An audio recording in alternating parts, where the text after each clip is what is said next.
That's partly what I'm going to present to you, is the psychological stuff as to how we deal with somebody that is gay, lesbian, bisexual, and how do they then live in the world and come to a place where they're going to be okay. So I'm going to come from it from that psychological perspective, but I'm also going to come from it from the more spiritual aspect. And I say spiritual, but I will be informed slightly by Islam, because that's my background. And I will introduce that because I've become more and more aware of the limitations of psychology and being able to bring people to that point quickly of being able to understand and accept themselves. So that is the psycho-spiritual perspective that I'm going to be chatting to you about. I call this discussion the power of the mind and the greatness of the soul. How we as people start looking at being okay with who we are and our sexualities. Okay.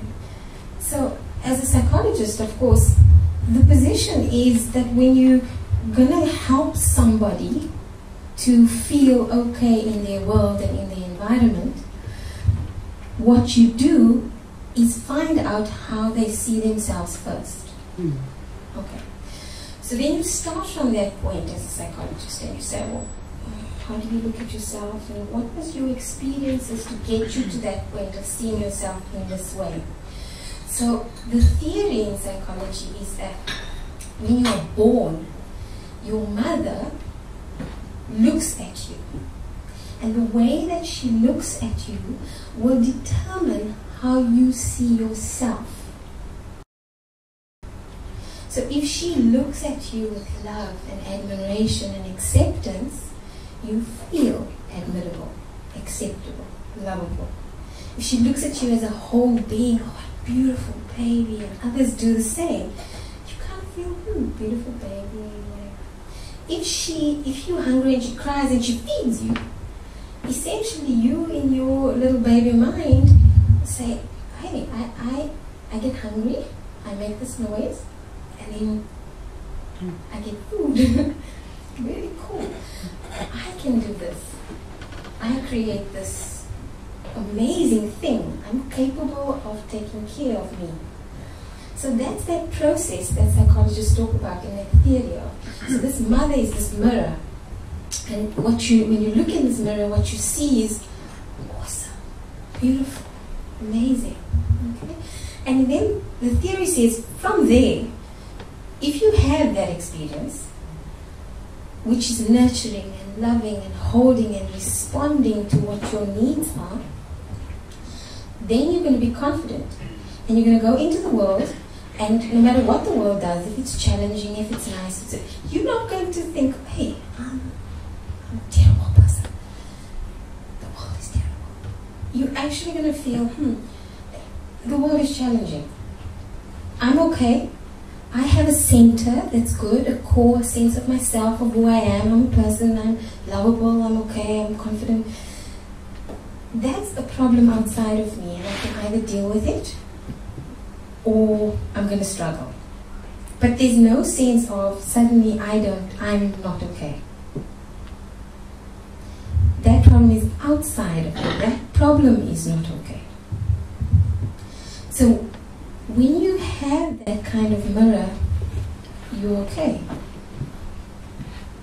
The community, the extended family, the community, the world, then also reinforces what mom gave you. So the mother other. Okay, this is what psychological theory says. But now you come to the issue of homosexuality. Okay, so whether or not you had a holding experience as with your mom in the very, very beginnings of infancy, you are then faced with, well, for many people, mom's gaze suddenly doesn't look at you with such love and acceptance. Neither does the extended family, neither does the community, and the rest of the world is not showing you this mirror that's saying, oh, I'm awesome, I'm acceptable, that kind of thing. So if homosexuality is wrong, at the very core of a person, their very being, they are feeling unacceptable, bad, worthless, and at the mercy of that gaze from the other person, helpless to it. That gaze is just coming at them, that gaze of horror. And what does that do to a human being, to a person, to a psyche? The psyche starts defending itself against that. So it will either become fearful, distrustful, but it will defend itself against that kind of gaze, that kind of experience.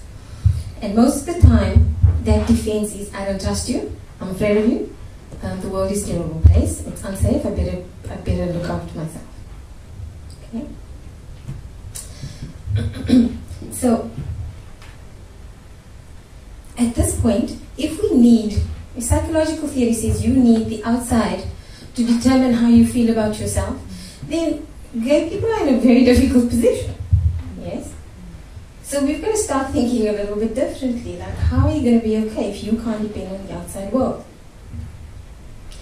And if you start off with not having a sense of yourself, a self-esteem, you don't have that inner core, that sense of there's a center in me, I know who I am.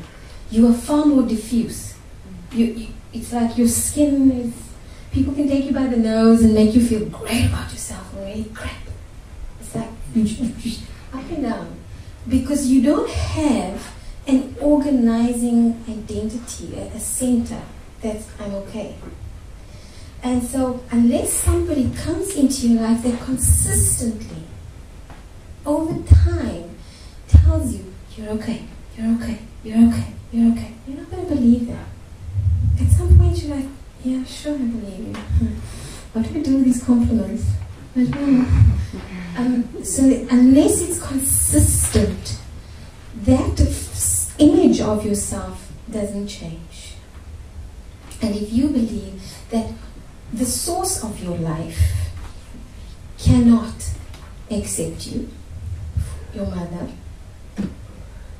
then you are ultimately unacceptable. And what does that mean for your spirituality if the source of your life finds you unacceptable?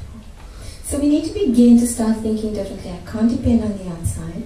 I can't depend on mom. Well, and I do need a sense of myself in order to navigate the world and whatever its difficulties is. So how am I going to do that? And what I found is that if you connect with a sense of yourself to begin with, that you say, okay, forget the outside, let's go in. And you find a sense of yourself, where you create it in some way, you access something to begin with, that I'm good. And what is that? To connect with ultimate perfection.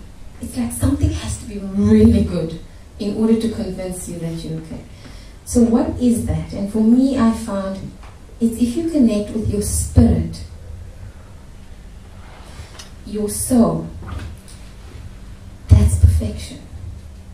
You were created perfect. Okay? Not the life circumstances.